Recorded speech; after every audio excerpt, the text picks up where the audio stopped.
एक दिन देवी सरस्वती ने ब्रह्मदेव से पूछा, हे प्रभु, एक आदर्श स्त्री के क्या लक्षण होते हैं?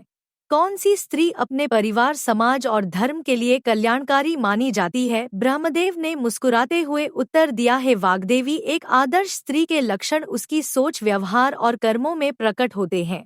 वह अपने भीतर करुणा, सहिष्णुता और धर्म का निवास करती है। अब मैं तुम्हें विस्तार से समझाता हूँ। एक उत्तम स्त्री सत्य, धर्म और मर्यादा का पालन करती है। उसका आचरण सदैव दूसरों के लिए प्रेरणा स्रोत होता है। वह कभी झूठ नहीं बोलती और न ही किसी का अपमान करती है। ये आदर्श स्त्री अपने परिवार, बच्चों और समाज के प्रति करुणामय होती है। उसकी ममता और स्नेह से पूरा घर आनंदित रहता है। वह कमजोर की सहायता करती है और दूसरों का दुख दूर करने की चेष्टा करती है। वह धर्म और आध्यात्मिकता में रखती है। वह नियमित रूप से पूजा पाठ करती है, पवित्रता का पालन करती है और अपने परिवार को धर्म के मार्ग पर चलने की प्रेरणा देती है। एक उत्तम स्त्री कठिन परिस्थितियों में भी धैर्य और सहनशीलता का परिचय देती है। वह समस्याओं का सामना शांतिपूर्ण ढंग से करती है और अपने परिवार को भी संघर्ष के समय में समर्थन देती है। एक आदर्श स्त्री बुद्धिमान और विवेकपूर्ण होती है। वह सही समय पर सही निर्णय लेने में सक्षम होती है। अपनी शिक्षा और ज्ञान से वह समाज और परिवार को समृद्ध बनाती है। वह निस्वार्थ सेवा और त्याग की भावना से ओतप्रोत रहती है। उसका जीवन दूसरों की भलाई के लिए समर्पित होता है। वह अपने पति, बच्चों और बुजुर्गों की देखभाल में कोई कसर नहीं छोड़ती। उसका व्यवहार सदा शिष्ट और विनम्र होता